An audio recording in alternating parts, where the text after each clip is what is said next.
Allez, salut les amis, c'est parti pour la matinale du samedi. Il est 11 h, on commence directement par Bitcoin sur le daily.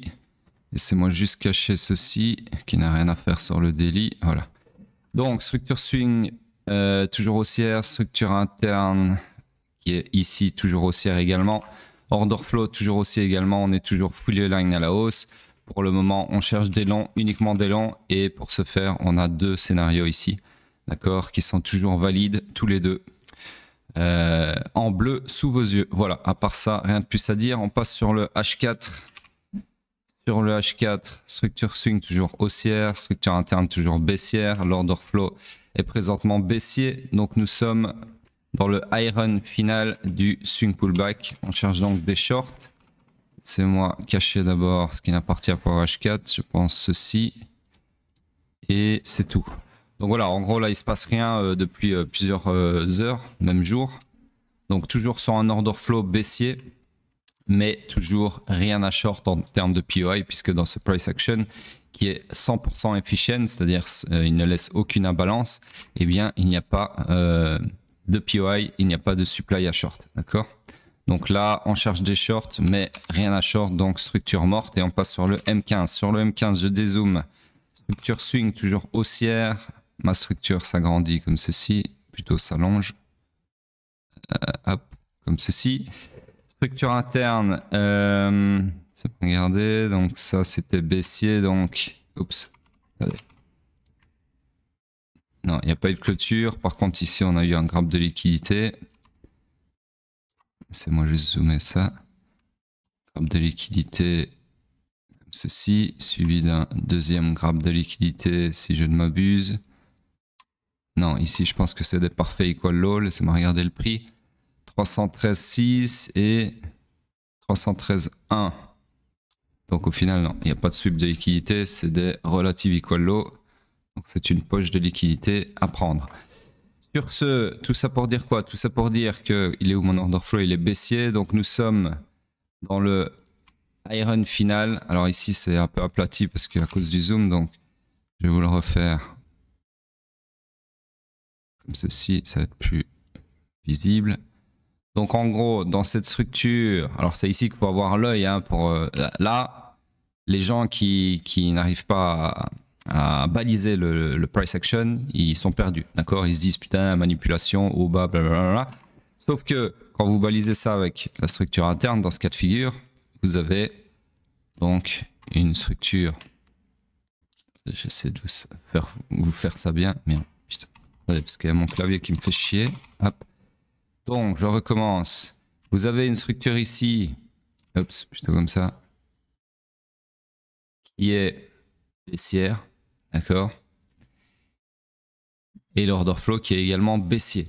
Donc là, en fait, vous avez eu votre high pullback, ok? Et nous sommes présentement dans le high run final, destination le run du week low. C'est-à-dire qu'on s'attend à ce qu'une bougie clôture encore sous le week low ici, d'accord? Donc pour le moment, tout simplement, se dire qu'on est là-dedans et qu'on cherche à le short, ok? Qu'on cherche à accompagner cet high run final, d'accord?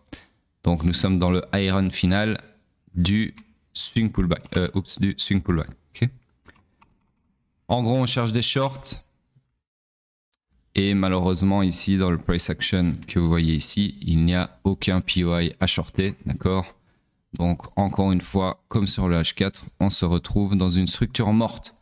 Donc pour le moment, rien d'autre à dire. C'est moi regarder si j'ai rien oublié. Non, ok. Donc voilà, tout ça c'est beaucoup de bruit. Mais une fois que vous avez balisé le marché correctement, bah vous savez que vous êtes dans une structure interne ici et qu'on est dans le high run final et que donc l'accomplissement de la destinée qu'on attend, c'est de clôturer un corps de bougie sous ce lot. C'est tout, d'accord?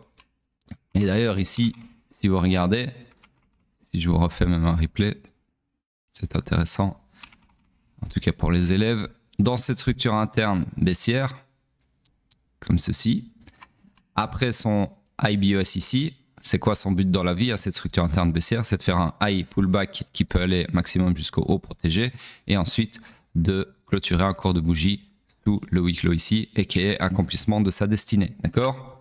Sauf qu'au final, qu'est-ce qui s'est passé? Eh bien donc, on a fait notre high pullback ici, qui était donc ce price action-ci, d'accord? Ensuite, on a choqué à la baisse. Et je pense que d'ailleurs, c'était sur la matinale d'hier. Et je pense que je vous ai dit exactement ça, qu'on partait pour accomplir la destinée. Bref, c'est pas très grave si je l'ai dit ou pas. Mais je vous le dis maintenant. Donc du coup, on s'attend à ce qu'on clôture un corps de bougie sous ma croix verte. D'accord? Puisqu'on suspecte, de par l'order flow, que nous sommes maintenant dans le high run final. D'accord? Et au final, eh bien, vous voyez qu'on vient une première fois ici sur cette bougie faire une tentative d'accomplir la destinée, d'accord? Tentative de clôturer un corps de bougie ici sous ce week low, chose qu'on n'arrive pas à faire. Donc je vous le donne en mille, qu'est-ce que c'est ici? C'est une mission échouée. Et donc je vais même aller plus loin, je vais recouper ça d'abord. Allez, putain, hop. Je reviens ici, mission échouée à ce moment-là, d'accord? Et donc on sait que quand on a une mission échouée, la jambe coupable, il faut l'identifier. Son high dans ce cas-ci est susceptible de se faire run, d'accord? Donc ici, la question à se poser, c'est quelle est la jambe coupable, quelle est la jambe fautive qui n'a pas réussi à clôturer un corps de bougie sous ce week low? Bah là, ça dépend de votre sensibilité. Soit vous pouvez voir ça comme étant la jambe fautive ici, soit vous pouvez voir celle-ci, ou même celle-ci, d'accord? Donc je vais refaire ça bien. Ceci, c'est moi juste modifier ça, hop, et mettre ça en jaune, pourquoi pas, voilà. Donc vous avez celle-là, celle-ci, ou bien même celle-ci, ok? Ça dépend de votre sensibilité en tant qu'analyste. Donc du coup, ça veut dire quoi? Ça veut dire que tous les highs de chacune de ces jambes, potentiellement étant la jambe fautive, sont susceptibles de se faire run, de se faire super, d'accord? Pour punir la jambe d'avoir manqué, d'avoir failli à sa mission qui était de clôturer un corps sous ce lot, d'accord? Donc au final, qu'est-ce qui se passe?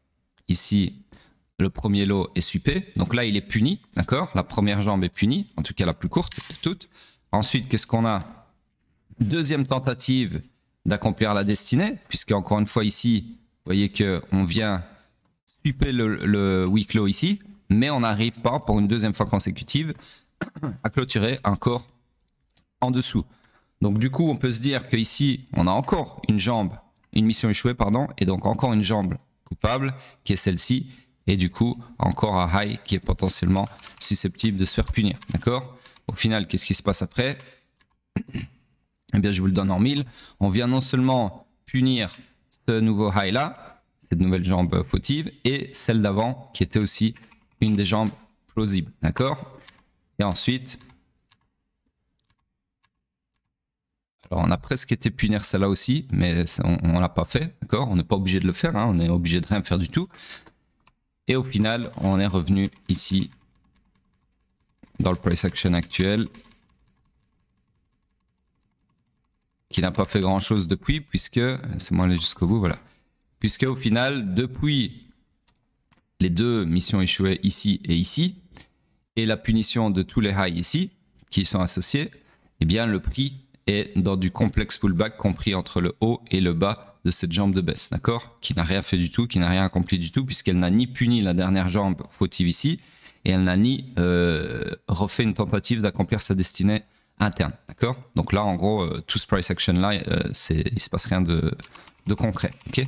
Voilà, donc ça c'était une décomposition ultra précise du price action, et vous pouvez encore être beaucoup plus précis que ça, bien évidemment, quand vous ajoutez tous les autres concepts que j'enseigne dans ma formation, dans mon mentorat. J'aime pas dire formation parce que chez nous, TSR, c'est un accompagnement, d'accord? C'est pas une formation où on vous dégueule des vidéos, enfin où on vous vend des vidéos et puis vous regardez ça de votre côté et puis vous vous démerdez. Non, c'est pas du tout ça. Alors il y a une formule comme ça pour ceux qui sont autodidactes, mais il y a surtout la formule qu'on préconise qui est la formule d'accompagnement où vous avez effectivement accès à la formation en vidéo et une fois que vous la visualisez en entier ou pendant que vous la visualisez, ça c'est à vous de voir, vous avez tout l'accompagnement en live sur le Discord, donc avec tous les anciens élèves, moi et les formateurs qui vous répondent à vos questions en temps et en heure. Et ça, je peux vous garantir que ça n'a pas de prix. J'ai beaucoup d'élèves qui d'ailleurs avaient commencé en mode rabis par prendre la formation seule, puisque c'est un peu moins cher, sans l'accompagnement, et qui ont envie de déchanter et qui, au final, après avoir repris l'accompagnement, ont vu la différence et ont bien compris que ça changeait tout. Ok, c'est comme en fait essayer de vous former, je sais pas moi, sport de haut niveau, par exemple la boxe, tout seul avec votre sac de frappe, ou bien vous former à la boxe avec votre sac de frappe et un mentor, d'accord? Ça change tout. Si vous n'avez pas de coach en boxe, vous n'allez pas faire les mêmes progrès tout seul que si vous en aviez un. Donc ici, c'est exactement le même principe. Se former tout seul, c'est bien. Moi, je l'ai fait d'ailleurs, mais avoir un mentor, c'est mieux, d'accord? Et j'ai eu des mentors dans ma vie, j'ai pas honte de le dire. De toute façon, il y a personne qui a pas de mentor. Vous pouvez prendre n'importe qui de haut niveau, que ce soit Michael Jordan, Mike Tyson, Ronaldo, tout ça, ils ont tous un coach, d'accord? Vous avez déjà pensé à ça? Tous les mecs qui sont des players A+ dans leur discipline, il y a personne sur Terre qui est arrivé là où il est arrivé, dans le top de sa discipline mondialement, sans coach. Ça n'existe pas, d'accord? Alors après, il faut pas confondre avec les artistes. Parce que là, vous allez me parler de ouais, mais Beethoven, ouais, mais ceci, cela. Ça, c'est un talent, c'est pas pareil, d'accord? Ici, on parle pas de talent, on parle de skill. C'est différent. Donc, il y a une grosse nuance, pour moi en tout cas, entre un artiste et un sportif de haut niveau, par exemple, d'accord? Toujours est-il que l'artiste a quand même besoin d'un manager. Pas un coach, mais un manager. Mais ça, c'est plus pour manager son talent, d'accord? C'est encore autre chose. Bref, on s'éparpille sur ce...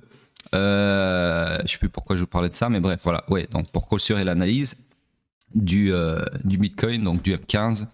Et sur ce, on passe sur Ethereum, puisqu'on est samedi. Donc Ethereum en daily.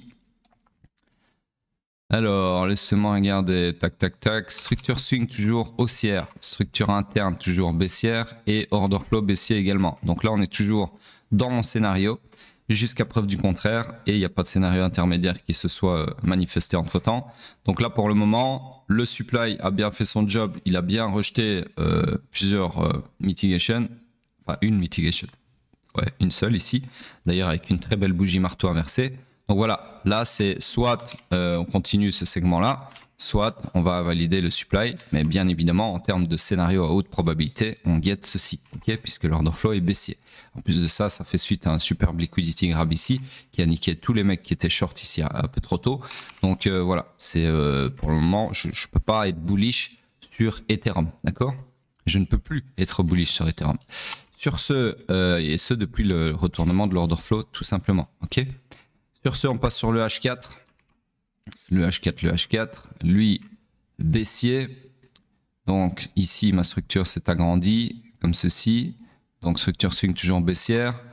Maintenant, on a une structure interne, chose qu'on n'avait pas au moment où j'avais tracé ce scénario. Donc ici, on a eu un IBOS H4, suivi d'un retournement. Laissez-moi cacher ça. Ouais. Bon, ici, c'est pas fou. Ça a le mérite d'exister. Hop, comme ceci. Ensuite, bon, regardez. Ici, on a encore une perpétuation à la hausse, comme ceci, dans laquelle on est toujours. Donc, tout le reste, c'est des liquidity grab. Ici, hop, comme ceci. Hop, voilà. Donc, pour revenir sur le scénario ici, eh bien, il a été invalidé puisqu'on a transpercé. Donc, je vais vous le refaire en live. C'est quand même plus facile pour comprendre ce que je dis. Oups. Donc, ici, on était là. D'accord? Donc, à ce moment-là, mon scénario que j'avais tracé la semaine passée. Ok? Ensuite, qu'est-ce qu'on a eu? On a eu un nouveau lot. Donc, à partir de ce moment-là, sachant que le point de choc futur était redescendu ici, ben, mon scénario est invalidé à la bougie d'après, d'accord? C'est là maintenant sur la bougie qui a été imprimée. Pourquoi? Parce que si on revient, si on fait ce segment-là du scénario, donc si on revient ici, bah, à partir de la ligne verte, l'order flow sera haussier. Donc les shorts ne nous intéresseront plus. Donc au final, ça c'était déjà invalidé à ce moment-là, ok? Et ceci ne nous intéressait plus non plus. Donc là, il n'y avait rien à faire, on était dans une structure morte. L'order flow ensuite s'est retourné à la hausse ici, d'accord? Donc ici, on cherchait des longs. Et si je zoome bien, vous voyez que vous avez un POI ici qui s'est dégagé, qui s'est confirmé pour chercher des longs. Donc là, évidemment, vu qu'on ne fait pas d'analyse sur Ethereum, pendant la semaine, j'ai pas pu vous tracer de scénario, mais si j'avais fait, j'aurais pu vous tracer ce scénario-ci, destination peu importe, mais potentiellement le supply daily. Pourquoi le supply daily? Parce que sur le daily, je vous rappelle qu'on était dans ce segment-là. Donc on attendait justement que le daily revienne dans son supply. D'accord? Donc il est logique que sur le H4, j'ai une target dans le supply daily puisque c'est la target intermédiaire de mitigation de mon supply en daily, sur le scénario daily. D'accord? Donc vous voyez, c'est ça la logique. Je ne peux pas avoir une target là en H4 alors qu'en daily, je m'attends à ça. Ok? Donc on essaye de faire coïncider les scénarios entre eux. Et sur ce, donc, j'aurais pu vous tracer ça. Et ensuite, qu'est-ce qui s'est passé? J'en sais foutre rien.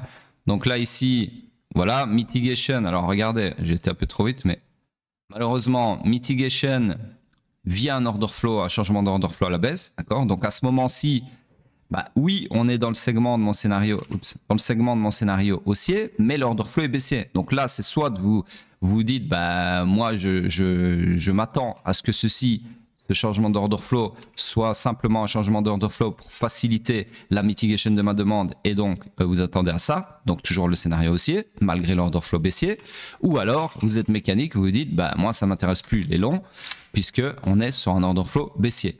Sauf qu'après sur la bougie d'après, bah, comme par hasard on rechoque à la hausse, donc là oui c'est frustrant mais c'est comme ça. Si vous êtes mécanique, là vous n'avez rien pris. Si vous avez un peu plus d'expérience et que vous êtes dit l'order flow baissier, c'est certainement pour faciliter la mitigation de la demande, d'autant plus que cet order flow baissier ici n'avait pas laissé de POI derrière lui, ce qui témoigne d'un manque de momentum, et bien là vous êtes toujours dans ce scénario haussier. D'accord? Bref, l'important c'est pas ça, l'important c'est qu'ensuite qu'est-ce qu'on a? On a une confirmation d'un autre POI ici. Donc si par exemple vous n'aviez pas pris ce long, si vous êtes mécanique, eh bien, vous avez maintenant une autre opportunité de vous placer long. Oups. Puisque vous avez un deuxième scénario ici. D'accord? Donc là, comme ceci, vous pouvez chercher des longs, même target. Du coup, qu'est-ce qu'il y a après? Malheureusement, on ne revient pas dans cette gare, dans cette demande du scénario intermédiaire. Et on finit par atteindre la target des deux scénarios. D'accord? Donc voilà comment vous auriez pu jouer, en tout cas analyser ce price action. Pour le moment, je vais quand même garder un POI ici. Hop. Donc pour le moment, on revient. Attendez, on va continuer. Peut-être intéressant de voir ce qu'il y a après. Ouais, donc là, ensuite on a. Oups, une bougie trop vite. On a rechoqué à la baisse, d'accord? Et donc ici, vous avez un POI que vous pouvez shorter. Puisque ici, ok? Donc en gros ici vous avez un scénario plausible qui est de shorter destination, l'accomplissement de la destinée. Okay. Ensuite on rechoque à la hausse. Donc encore une fois ici vous pouvez vous dire c'est un choc qui est là pour faciliter une mitigation de ce supply, d'autant plus qu'il n'a pas laissé de demande derrière lui, d'accord, de POI, ce qui témoigne d'un manque de momentum. Donc du coup je ne vais pas refaire encore les deux scénarios, mais vous avez compris, c'est soit de vous cherchez des longs mécaniquement et vous ignorez le scénario de short, soit de façon un peu plus avancée, vous conservez votre scénario de short. Sur ce, il n'y a pas de bonne façon de faire, hein. Ça dépend de vos backtests bien évidemment et de ce avec quoi vous êtes à l'aise en termes de raisonnement analytique. Donc ici voilà, il ne s'est rien passé du tout, d'accord. Donc là on est sur un order flow haussier, donc personnellement moi ce scénario là je l'ignore et dans tous les cas le scénario haussier par rapport à l'order flow n'a pas laissé de demande, n'a pas laissé de POI. Donc ici, je suis tout simplement dans une structure morte. D'accord? Donc structurellement parlant, tout ça pour dire que je suis dans le high run final, d'accord? Puisqu'on vient de super ici le strong low interne, ce qui est assez bullish. Donc là, personnellement, je m'attends à ça. Peu importe la target, hein, mais je m'attends à une hausse. Puisque order flow haussier, après avoir super le strong low interne, d'accord? Donc je m'attends à l'accomplissement de la destinée interne, c'est-à-dire le run du week high ici. Donc nous sommes dans le high run final du swing pullback, ok? Par contre, structure morte puisqu'il n'y a rien à long. Donc même si je m'attends à des longs, à une hausse, je ne peux pas l'exploiter, en tout cas là, tout de suite maintenant. Sur ce, on passe sur le... Non, pas le M15, on ne fait pas le M15 sur Ethereum, on passe donc sur Hype. Hype, hop. En daily. Donc hype ici, toujours dans mon scénario, jusqu'à preuve du contraire, puisqu'on est toujours dans le swing pullback. Ici, d'accord, de cette structure swing haussière. Donc on cherche des shorts, toujours des shorts, mais rappelez-vous, je vous ai expliqué hier de long en large que ce graphe de liquidité ici dans l'extrême discount du range haussier n'est pas anodin, d'accord. Donc il y a une possibilité qu'on passe comme ceci et qu'on parte vers l'accomplissement de la destinée swing, d'accord. Sur ce, on passe sur le H4. Hop.